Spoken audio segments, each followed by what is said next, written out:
G'day, g'day. How you going? What do you know? They'll strike a light. G'day, g'day. And how you going? Just say g'day, g'day, g'day, and you'll be right.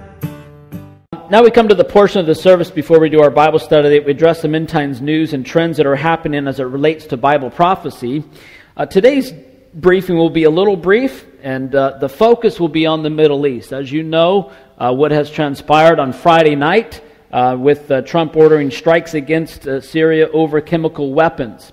The bad part of this is that Trump wanted to do it a lot earlier in the week when the chemical weapons were in Syria, but because the generals in the Pentagon and the world said, no, you need to wait because Trump wanted to do more of a full-scale attack, it gave Syria the time to get their chemical weapons out of Syria and into Iran. So if the generals and those that,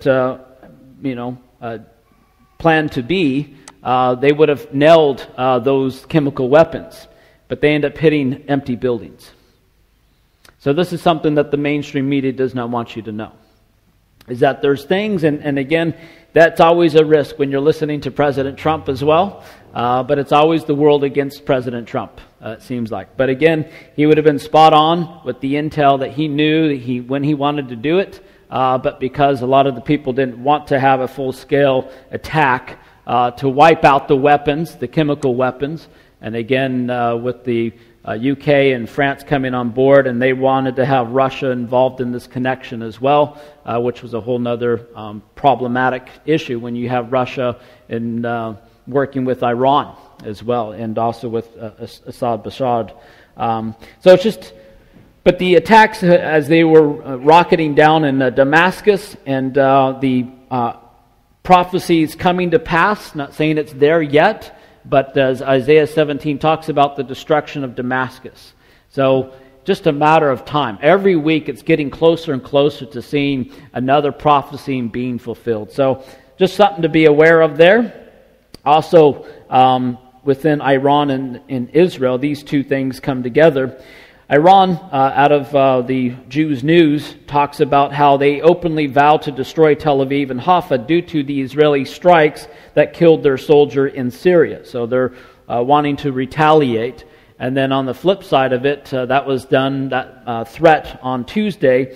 Israel on Wednesday said Israeli officials returned favor, stating that if Iran made any foolish moves, then everything that has gained in Syria over the past decade would go up in a puff of smoke. So there's a lot of tension going on in the Middle East right now. The world's watching. We're looking at it from a biblical prophecy perspective. You're seeing Isaiah 17, Zechariah 12, how even the Palestinians have now claimed Jerusalem as their capital. You're seeing the Psalm 83, the countries around Hezbollah, Hamas, all these other countries wanting to invade at some point or throw their 150,000 rockets within Israel. And then, of course, the Ezekiel 38, which is the battle with Russia and Iran coming in to invade Israel. Again, Israel's going to be fine. God's hand is protection over it. It's His people, it's His country, and so. But one thing that we do know is that war is imminent. It's just a matter of time to see these things being fulfilled. We know it's going to happen because the Bible says it's going to happen, and the Bible's 100% accurate. So we're living in that cusp of the rapture of the church before the tribulation period. So we need to be watchful. We need to be ready. We need to be alert in what's going on and keeping our eyes on Jesus. And again, it's important to know what's going on there, but more importantly, it's more important to know your individual relationship with the Lord, and you're connecting with Him and living for Him and being busy until He does come back for His church. Amen? And that's it for today's update.